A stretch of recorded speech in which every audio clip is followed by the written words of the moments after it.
Good evening, all. Welcome to another brand new episode of Amrita Café. So, in this discussion, we will learn about emotional intelligence and relationship management.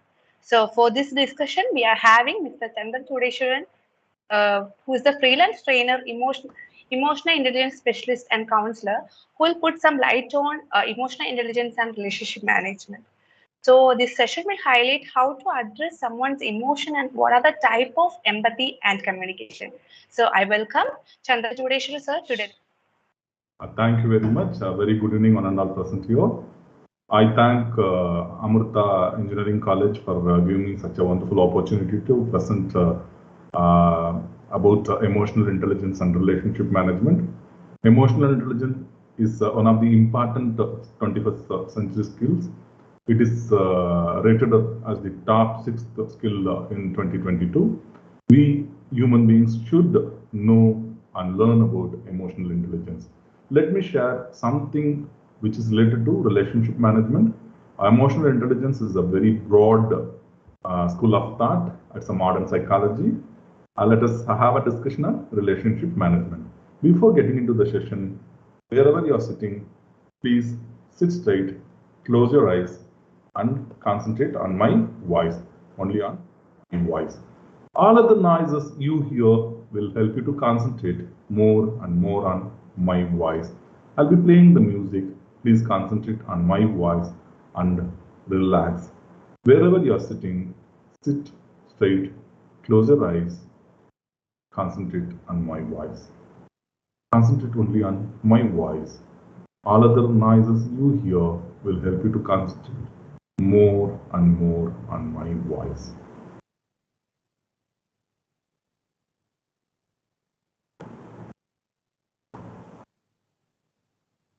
When you're relaxing, let go your tension, let go your stress, let go your anxiety from your body,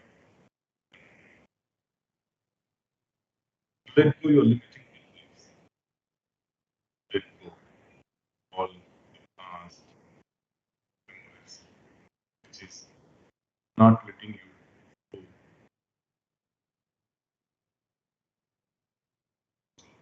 others. Totally, completely.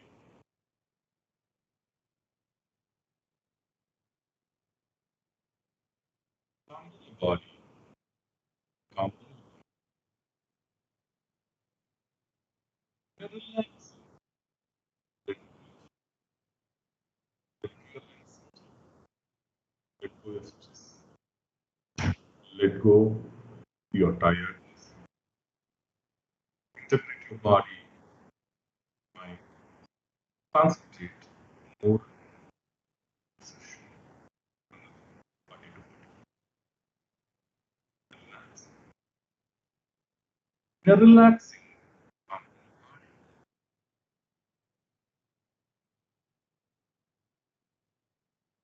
with yourself, with your emotions, calm down your body, calm down your mind.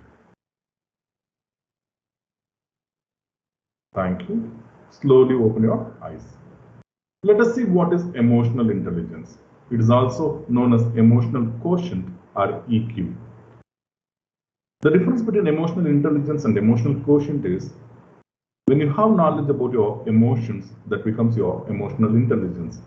When it is measurable, it becomes emotional quotient. It is the ability to understand, use, and manage your own emotions in positive ways to relieve stress, communicate effectively, empathize with others, and overcome challenges and diffuse conflict. The purpose of emotional intelligence, Daniel Goleman says, the purpose of emotional intelligence is to have better relationship. The world is all about relationship. The moment you have good relationship with a person or group of people, your productivity is high. You will be living a conflict-less life. So mastering emotional intelligence is very, very important. What is emotional intelligence then? It is understanding our own emotions and understanding others' emotions and addressing it, empathizing it to help to relieve our stress and communicate effectively. So empathy plays a major role in terms of relationship management. Emotional intelligence has 5 domains. The first domain is knowing your own emotions. Unless otherwise we know our emotions, we understand our emotions, we acknowledge our emotions and accept our emotions, will not be able to understand and acknowledge the emotions of the other person. And second one is managing your emotions. Yes, I know I have this particular emotion predominantly. What am I going to do? If it is empowering, fine. If it is not empowering, if it is depowering, how you are managing your emotion, it matters a lot. And motivation. Yes, you have to keep on motivate.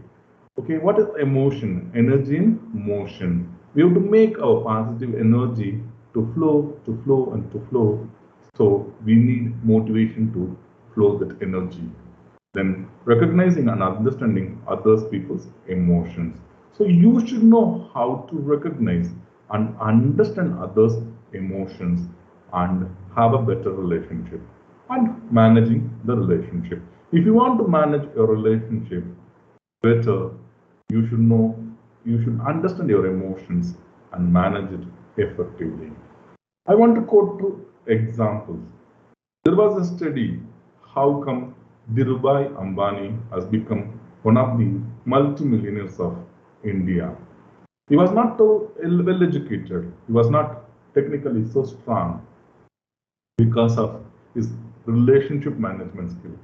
Because of his people management, he was able to reach the heights and become one of the millionaires of India.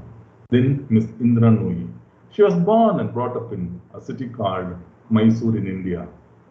She has reached the heights.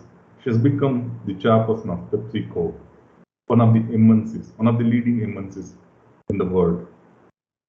It is not because of her technical skills, or it is not because of her academic profile or credentials, because of her people management and relationship management.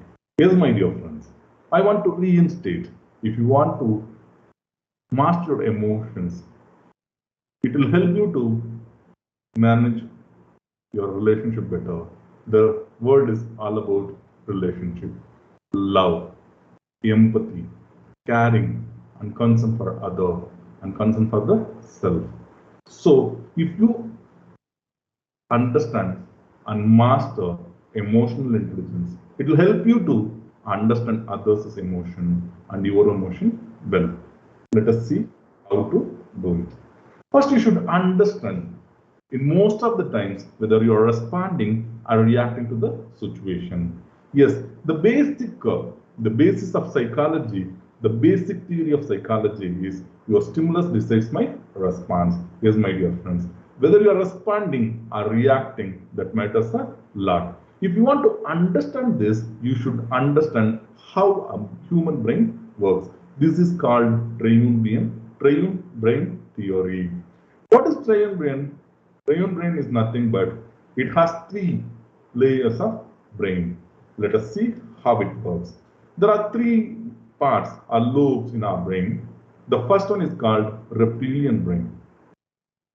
The second one is called mammalical brain, and the third one is called human brain. That is why this particular brain system is called triune brain. In whatever message we receive from the third person, from a person who is standing in front of us, or from group of persons, it reaches to your reptilian brain.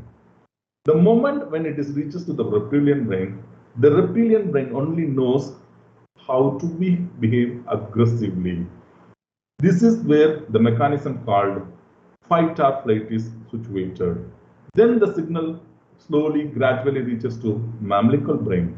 When it reaches to mammalical brain, it is attached with emotions. We may tend to behave very emotionally. When it reaches to human brain, then only the human brain differentiates it, rationalizes the message we receive. So, if you're predominantly aggressive, then you are operating from your reptilian brain. If you are predominantly very emotional, you are very much attached to things, you are very much attached to a person, or you are very much attached to a situation, then you are predominantly operating from mammalical brain. When you are able to rationalize, when you are able to apply your intellectual capacity, then only you are operating from human brain. These three will be switching from one to another. We will be operating from all the three brains, but from which brain you are operating, that matters a lot. This is where the communication is defined and delivered. Okay, so you should understand from where you are responding or reacting. If you are coined as, or if you are branded as very aggressive person, a reactive person, probably you are operating from reptilian brain. If somebody calls you, you are very emotional, you are very much attached, probably you are working from mammalical brain. And if someone says that you are very rational, you are intellectual, you are calm, you are composed, then you are probably operating from human brain. I would like to quote an example. There was a political meeting in West Bengal where the Chief Minister of West Bengal was seated along with the Prime Minister of India, Honorable Modi. First chance was given to the Chief Minister of West Bengal, Ms. Mamata Banerjee. She was blasting about against Union of India, Government of India. She listed out so many things, so much of complaints, so aggressively, so fiercely against the Government of India.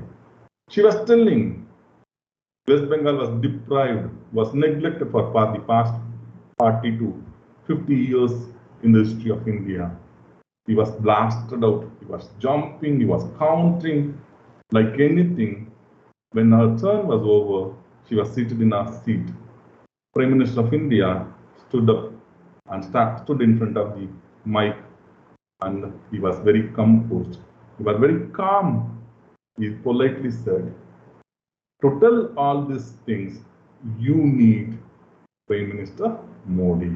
Probably at the time he was operating from the human brain, the rational brain. Yes, my dear friends, you have to identify from which brain predominantly we are communicating. That helps you to build very good rapport with the other person.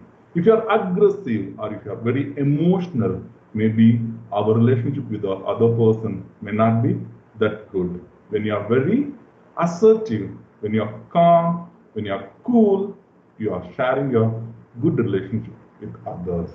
Yes, so it is very important to understand the triune brain system, how we are functioning, how we are expressing, and how we are communicating with others. Next, there are three types of transaction. How we communicate, whether we are complimenting someone or our communication breaks and we collect negative payoff. And the third one is ulterior. The first type of communication is called complimentary communication. I'm meeting one of my friends and I'm wishing him, how are you? And in turn he says, how are you, Chandru? Then it is complimentary.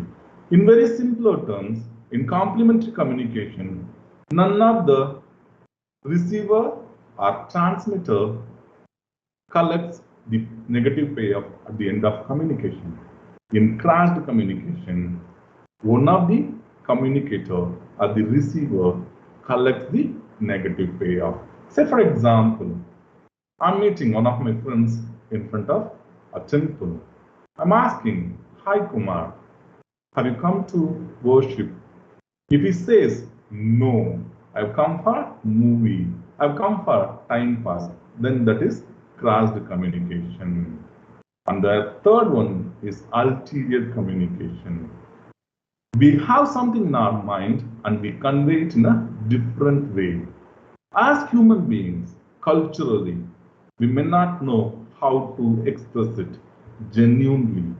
When you express something ingenuinely, that becomes your ulterior communication. So we should understand What is your pattern of communication? Whether you're complimenting the other person who is communicating with you, or you're crossing the communication with the other person, or you have something delivering which is not genuine.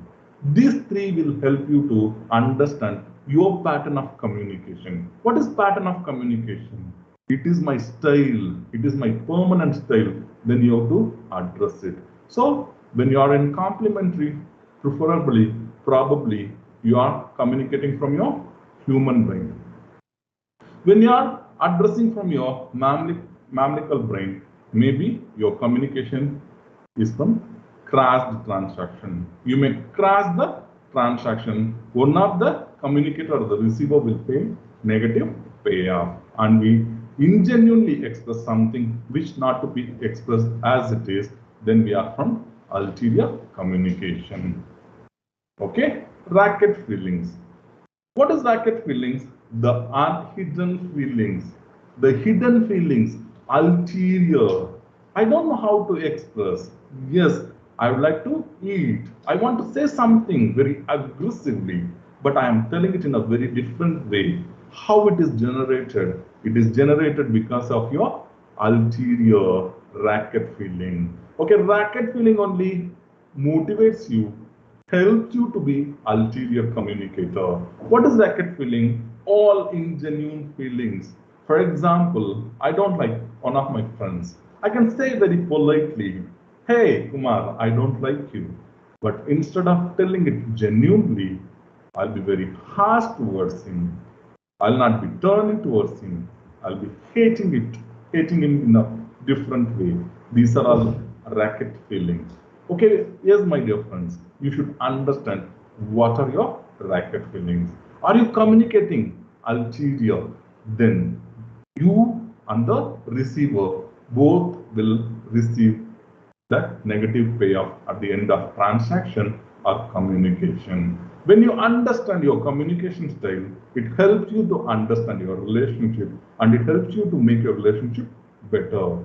Yes, as human beings, it is preferred or it is suggested to have complementary communication. Me and my friend, or me, the person who is communicating with me or talking with me, should not either collect the negative PR. That is the very important part of communication. Social message and psychological message.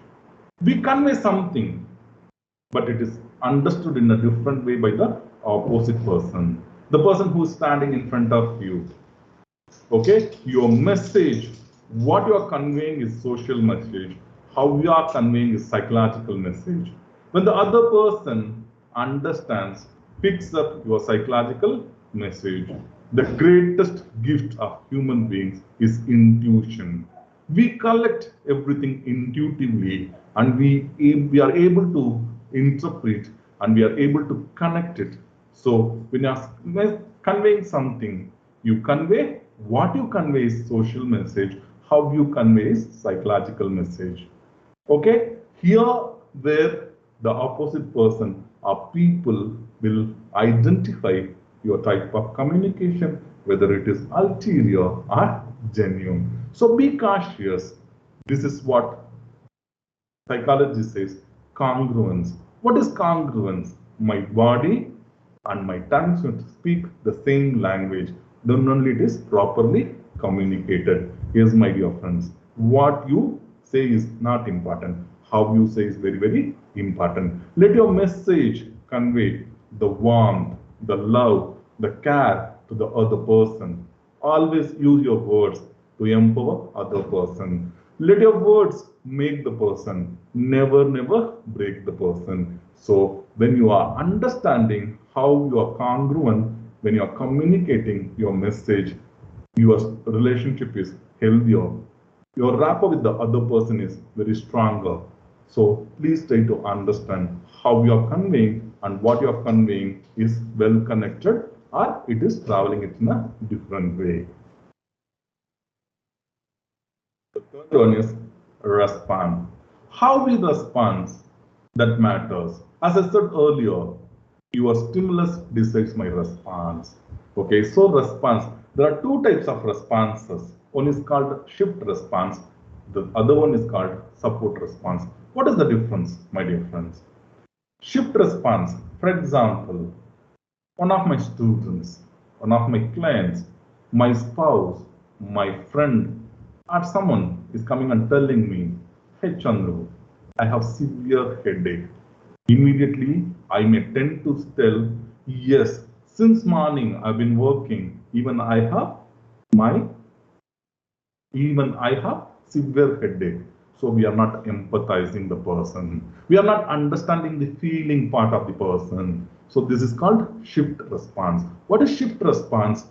The tendency to shift the attention from the other person to yourself, the third person to yourself. Instead of acknowledging him, instead of understanding his feeling, instead of offering a cup of coffee, instead of offering a tablet, we are focusing, we are bringing that attention to the self. Yes, even I'm not well. Since morning I'm working. So when we respond in a shift response mode, our relationship with other person, our rapport with other person will not be strong. What is support response? It is a response that focuses on the thoughts and feelings of the other person. Yes, when somebody is coming and telling you, "I have severe headache, I'm unable to breathe, I have high temperature, I'm feeling hungry," what should we do? We should understand and try to respond and focus the thoughts and feeling of the other person. Yes, when you're responding properly, your relationship becomes stronger. When you're addressing the other person's feeling, rather addressing only the content, that helps you to build good relationship with the other person. Yes, please try to understand your pattern of response. Whether you are shifting your response from the other person to yourself, or you're supporting your response to make him feel comfortable.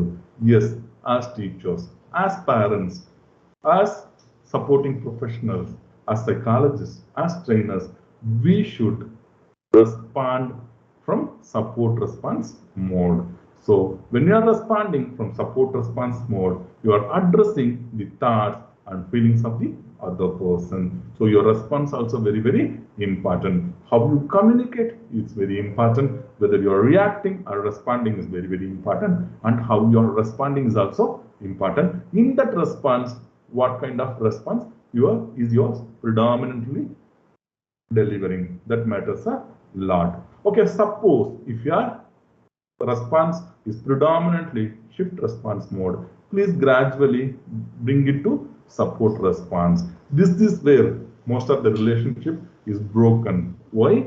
We know how to address the content, but we don't never know how to address the feelings of a person. So feelings are very, very important. When you're communicating, when you're teaching, when you're dealing your clients, whatever kind of relationship you share with other person, the response is very, very important. What kind of response you can provide when you speak, the other person who is standing in front of you should feel the warmth of yourself. That is very important. That helps you to build relationship. That helps you to maintain a good rapport with the other person. So please try to understand, analyze your response method or mode. Empathy. Empathy is very, very important. Before getting into empathy, social, emotional intelligence insists on empathy. Daniel Goleman insists on empathy. What is empathy? Why it is important? I want to quote one anecdote. Most of the doctors in the United States of America are sued not because of their ill treatment or bad treatment or facilities.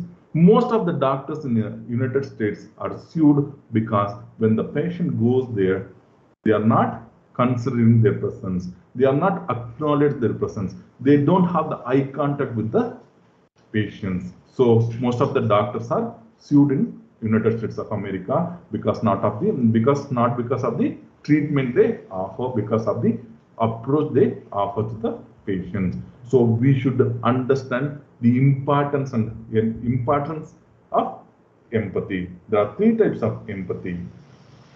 The first one is called cognitive empathy.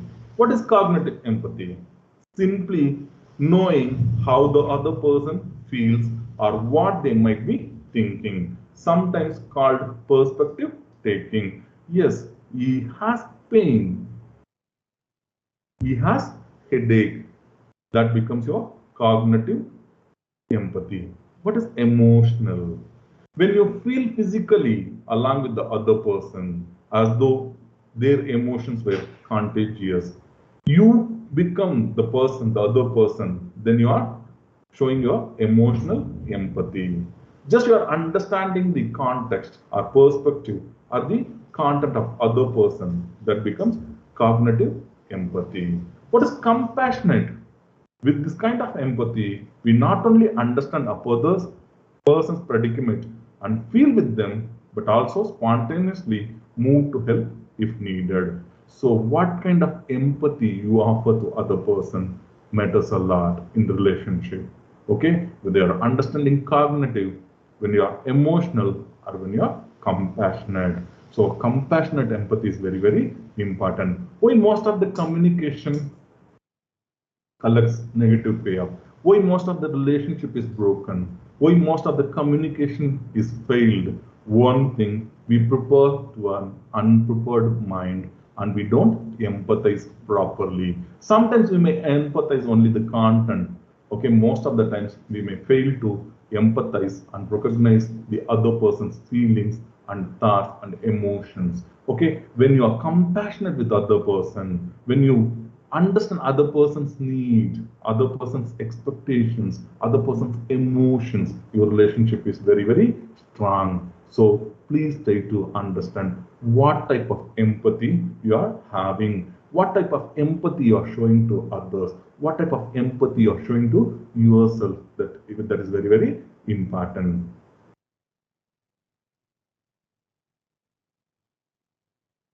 6 seconds. You may wonder what is 6 seconds. Yes, this 6 second decides everything.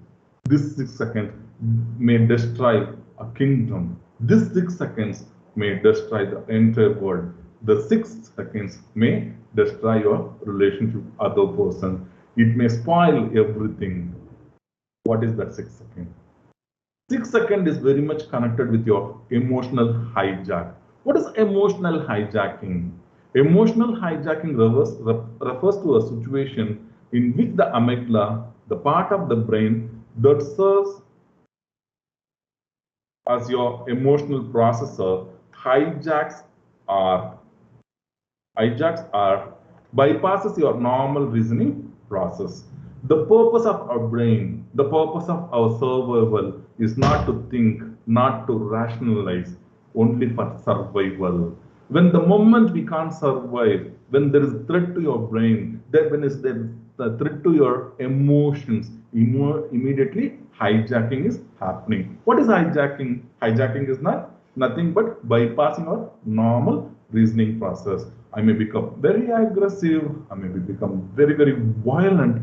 So we have to understand why this emotional hijacking is happening. Am I frequently emotionally hijacked? My parents don't like me, my spouse don't like me, my students don't like me, my clients don't like me. Why? Frequently emotional hijacking is happening. What is the outcome of emotional hijacking? Outcome of emotional hijacking is aggressiveness, violentness. So only one solution for this, to be calm and cool. How? When we understand, then only we can be calm and cool.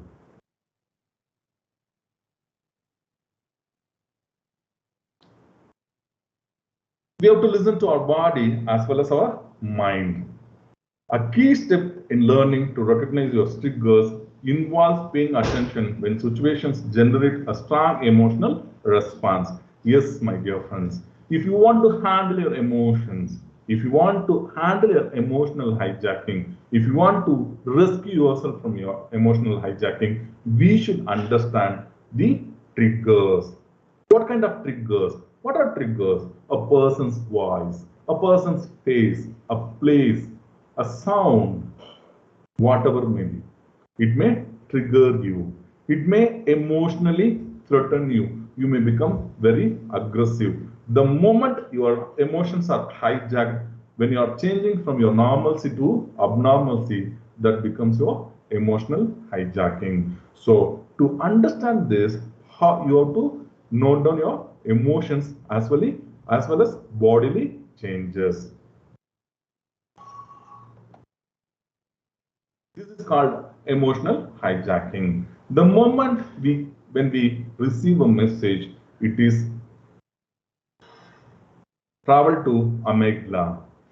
Amygdala knows only how to survive. The amygdala can only react based on previously stored patterns. Okay, the amygdala is a very primitive part of the brain that is basically designed for survival rather than problem solving in complex situations. When you delay only to 3 to 6 seconds, most of the problems can be solved. When you control your anger, when you control your emotions, when you control your fear, only for 3 to 6 seconds, most of the problems can be solved. Okay, this particular emotional hijacking happens the moment we receive some message, the moment we collect the trigger, this emotional hijacking is happening. That is why in our culture, especially in our Indian culture, it is said that whenever you become very angry, say Rama Rama, Krishna Krishna, drink a cup of water or say some japam. Yes, my dear friends.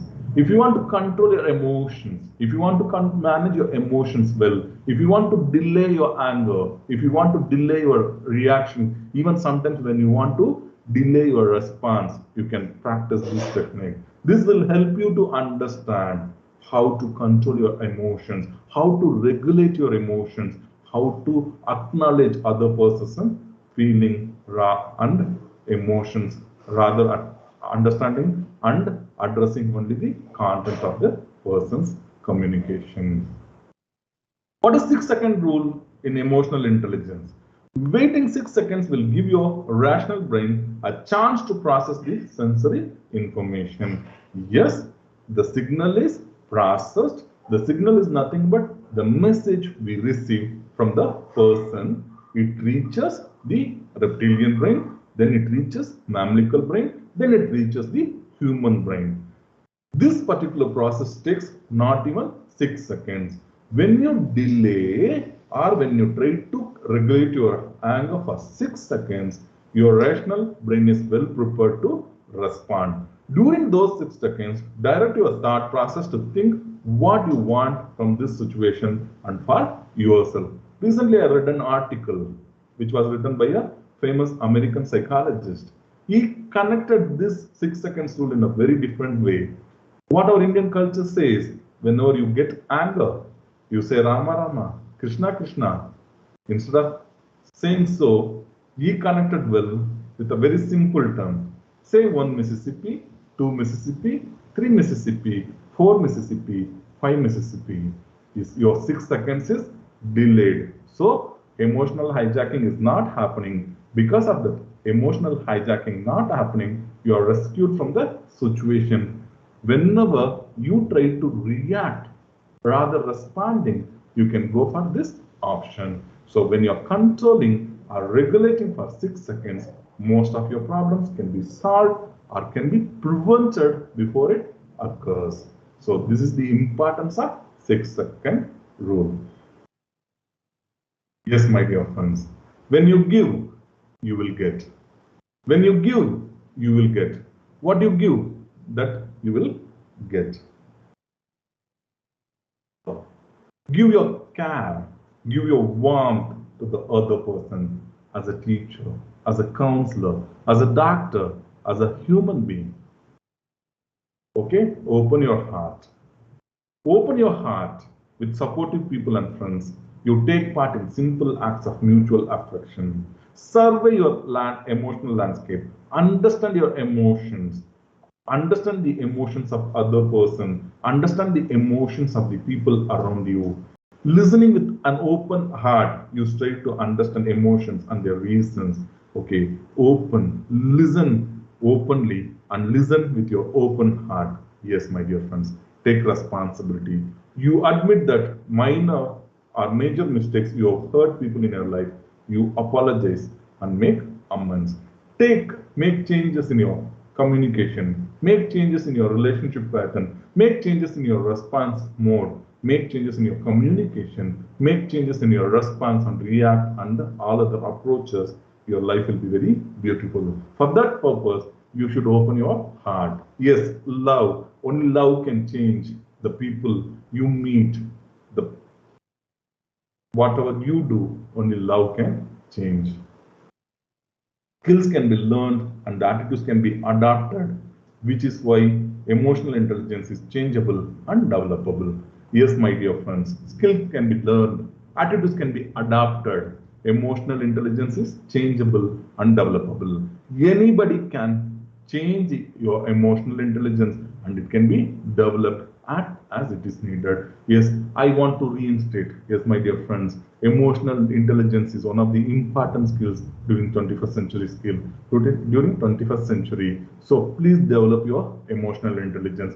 Change your emotional intelligence. When you acknowledge, it can be easily accepted. When you are accepting something, it can be changed. Yes, my dear friends, please change your emotional intelligence for betterment of yourself, for betterment of your growth, for betterment of your relationship. Yes, the world is all about relationship. How better you are having your relationship with other person, with the self, makes a lot and lots of changes in your life. With this note, let me conclude my session on emotional intelligence and relationship management. Thank you so much, sir, for this session. And let's move to Q&A session, sir. Thank you. So my first question is how to address the feeling of other person. Okay, first, when you want to address the feeling of other person, you should listen. You should not interrupt. Okay, pay the genuine listening to the other person. When you are listening, please always think of the three kinds of empathy: cognitive, emotional, and compassionate. When you are in compassionate mode, your listening will be very effective and you'll be empathizing the other person who is sitting in front of you. So when you're in communication, the essence of communication, listening is very important. So listen openly without judging the person. Thank you so much, sir. Then how to practice emotional intelligence? Okay, very good question. Practicing emotional intelligence is not an easy task. Why, unless otherwise we understand our triggers and emotional hijacking, will not be able to practice emotional intelligence. So you have to reflect and you have to get feedback, both negative and positive feedback from the other persons, people around you, from your college, from your school, in your corporate. You have to get feedback. What is my reaction pattern or what is my response pattern? What kind of emotional hijacking? Who can be the best person to answer for all this? The person who shares very intimate relationship with you will be able to list out all sort of emotional hijacking and things. So when you understand your triggers, you should try to understand whether you are responding or reacting. If you're in a reacting mode, please try to adopt emotional intelligence and always practice 6 seconds rule. When you are practicing 6 seconds rule, most of the problems can be solved. Your relationship with the other person improves. Okay, sir. So how to delay response or reaction? Okay, see, we all will have some rituals. Okay, you have your own rituals. For example, whenever I tend to answer, I delay for some seconds. It is not literally 6 seconds. Whenever I practice this, I know what are the triggers.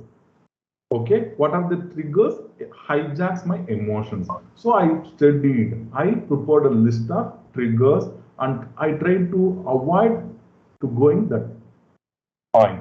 For example, as I said earlier, the triggers can be person, people, place, event. For example, if I go to marketplace, I may get irritated. That sound, that noise, that kacha kacha kacha places may irritate. So my emotions are hijacked. So please try to avoid, we can't all the time avoiding visiting such places. So when you understand your triggers, you can easily delay your response or reaction. Okay, reaction mostly we don't delay. Responses can be very well practiced by delaying. When you are practicing your responses, automatically your reaction becomes less, so that your communication improves.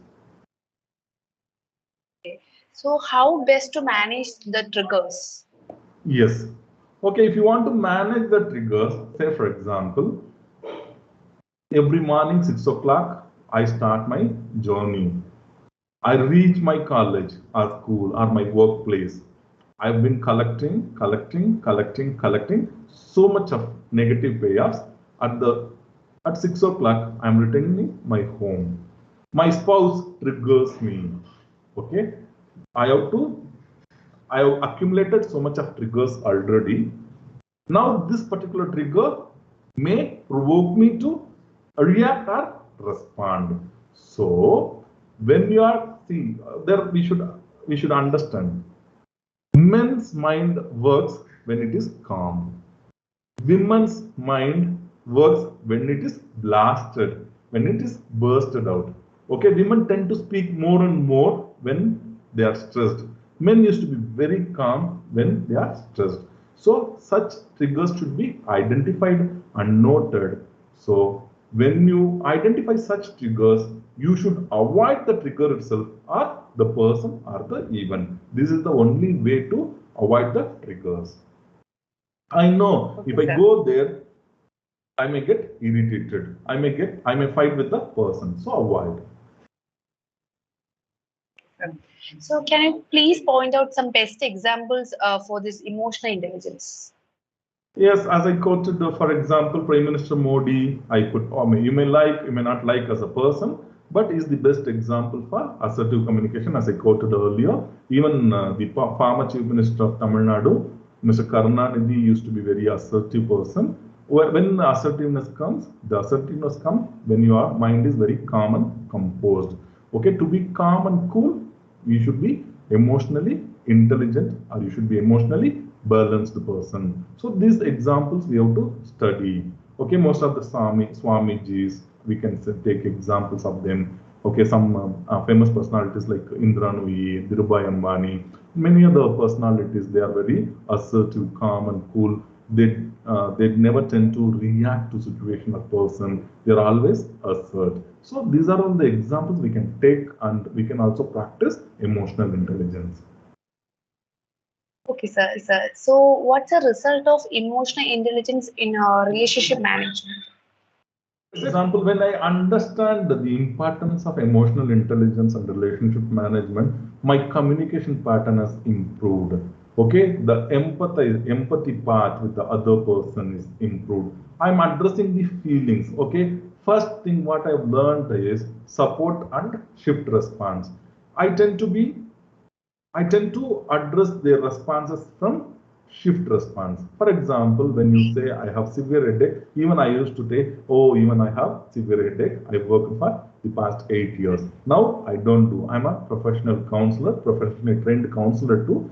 Okay, no, I know how to shift instead of shift response, how to provide support response. Now I started asking, okay, would you like to have a cup of coffee, or shall I arrange some tablets? So this is how you can master your emotional intelligence. The moment you master, or when you try to master your emotional intelligence, your life will be beautiful. How? When you're calm, most of the problems will be restricted. When you are functioning from your human brain, that is rational brain, you can differentiate between good and bad, and reaction and response. So this is how we can master our brain, as well as we can master our communication. So now I never get into ingenuine communication pattern, that is ulterior pattern. I am very for any relationship, three things are very important: genuineness, respect, and empathy. When you are practicing this genuinely, your relationship is very much increased. The moment you are calm, cool, most of the problems is solved. So that's all about today's session. Thank you so much, sir, for this valuable information, and thank you all for joining us today. We'll see you next episode. Until then, it's Mimati signing off. Thank you so much.